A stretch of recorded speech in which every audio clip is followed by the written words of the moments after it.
So hello there, my name's Dane Lemaitre and welcome to the review. And this is a review on my Hornby James. However, and as you've probably seen, I've done a review on my Hornby James before. However, that was the old style James, and this is the newer style of James in the newer style packaging, as you can see here. And on the back, you can probably see it shows you all the other ones you can buy. And there wasn't as many engines that time around. And unfortunately, the Hornby range has been discontinued now. It's only really Bachmann now that do them. But let's say I think this is a fantastic model of James. My personal opinion, this is better than the Bachmann one. You can get James in the G-scale range, and that's more based upon what James looks like in the CGI animated series of the show. And you can also get James in the HO scale, and I think, again, that one looks a lot more like James in the TV series. But like I said, this one, to me, is a mixture of both, because I think a lot, as I said before, a lot of the Hornby models were sort of capturing the engines as they were in the Railway series.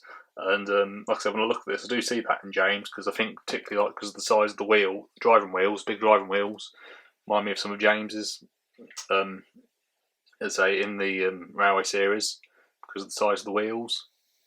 In the Hornby range as well, James comes with his own coaches, the composite coaches, although other engines have been seen pulling them as well, not just James. I got this one the other day in the newer style of packaging, and that came from Osborne Sports and Toys in Rushden. And again, you probably saw last month I uploaded my video of the jigsaw that I got as well. That jigsaw was to celebrate their 65th anniversary of being on the high street. I've now got it framed. Another thing to add as well is that the book James the Red Engine was the first book to feature James in his red livery. Before that, he was painted black. And the Reverend W. Audrey said he didn't like the book James the Red Engine because he rushed it because of obviously publishers and things like that, which I read on the Thomas Wiki page. However, I really liked it, and my personal favourite stories were Troublesome Trucks and also James and the Express. I really like them stories personally. And another thing to add as well is obviously before, James and Edward were both the same size, whereas since the switch to CGI, as you can see in this photo here, James is next to Edward and he's a lot bigger than Edward and some of the other engines. And as well in the TV series and in the Railway series, James was a lot smaller than Gordon. However, as you can see in this photo here from the CGI animated series, he's more or less the same size now. And when I got this model of James, I think part of the reason I actually got this model was because for collection purposes, really, because I hadn't bought many of the newer ones apart from Thomas. When they came out the second time round, and there was a big difference with a lot of them. Obviously, with a lot of them, their paintwork's a lot sort of lighter in colour, brighter, and Thomas, Edward and Gordon are finally all the same colour like they were in the TV series, whereas when Hornby released them previously, Gordon was a lot like dark blue than he should have been, and Thomas, Edward and Gordon were all different shades of blue, whereas when they were out the second time round, they were the right shade of blue. And when I put this model of James next to his old one, so the old one on the left and the new one on the right, initially I didn't think there was much of a difference, but when I looked at them side by side, I noticed that the paintwork was a bit lighter, which I noticed, and also the 5 on the tender as well. On this one's a lot brighter, but his running board's lighter as well, and the lamp irons are different. Now these ones, the lamp irons, which are these bits here where James's lamp would go, are actually fitted, whereas my other ones I had to put on. And as well with my old one, I had a few issues with it originally. I had to buy a new chassis because the driving wheels, which are these bits here, completely locked and wouldn't turn. And James, is important to add, he is driven by the wheels in his tender, not loco driven, so not driven by his driving wheels. And I actually thought he was. But the only engine that they re-released that is powered by his driving wheels is Henry. And for that reason, I think Henry runs a lot better for that reason, really.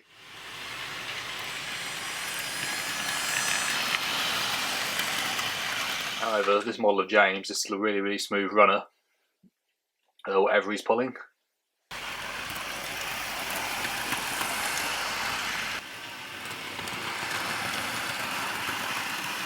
So as I said, I think James runs really nicely indeed, and I think this one runs even better for some reason. I find it hard to explain. And when I put both the models side by side, another thing to add is the dome, so this bit here.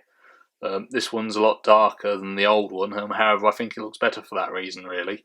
And also, I think it's fair to say that with James sort of like lining on his tender and that, it was a lot more sort of prominent on this one than it was the old one, which to me is neither a good thing or a bad thing really, because I think both models look good either way.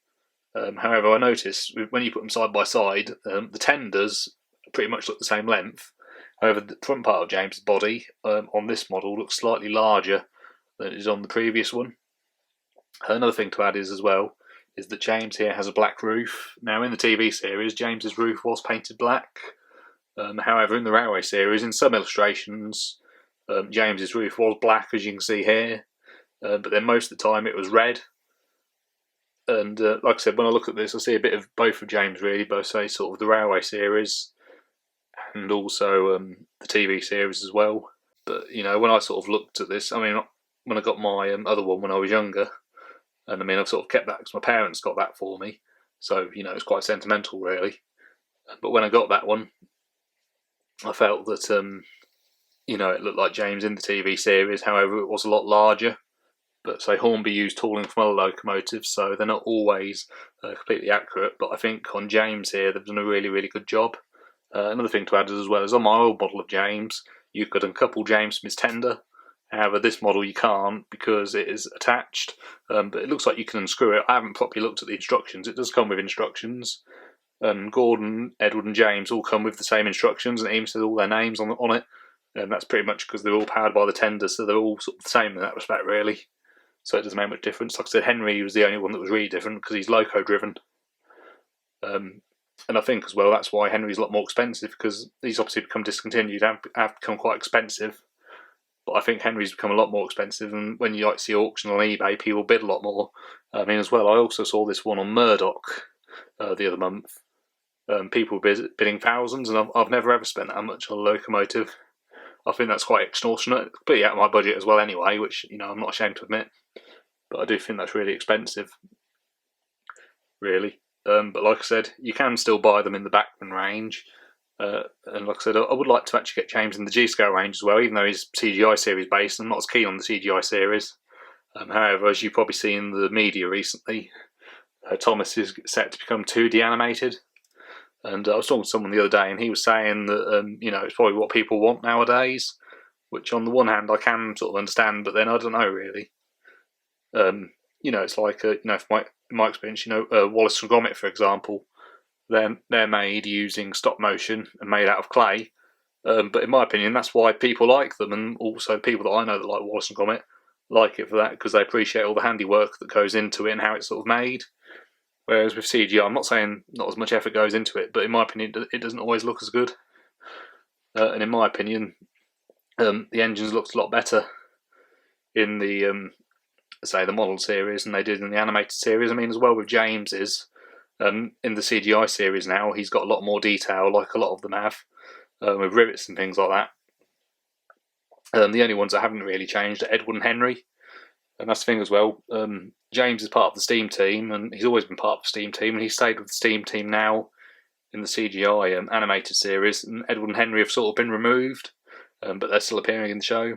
But in my opinion, James has always been one of the main characters, and so has Edward, Gordon, Henry, and Thomas and Percy as well, obviously. The only model I haven't got, which was released the second time round, is Percy. I do have the original Percy, if you've seen my other videos, but I've not got the newer one. But again, the main difference with Percy is his old running board was completely painted green, whereas it's been painted this grey colour. But James's has always been that colour, in both his old Hornby model and his new one. But I decided to give this model a 9.5 out of 10, because for me, there was just part of it that wasn't 100% perfect to give a 10 out of 10. But then I do think it's a really nice looking model as well, and I would recommend you get him, and he does run really nicely. So I think 9.5 out of 10 is a very good score. Anyway, thank you very much for watching. Have a lovely Christmas, and goodbye.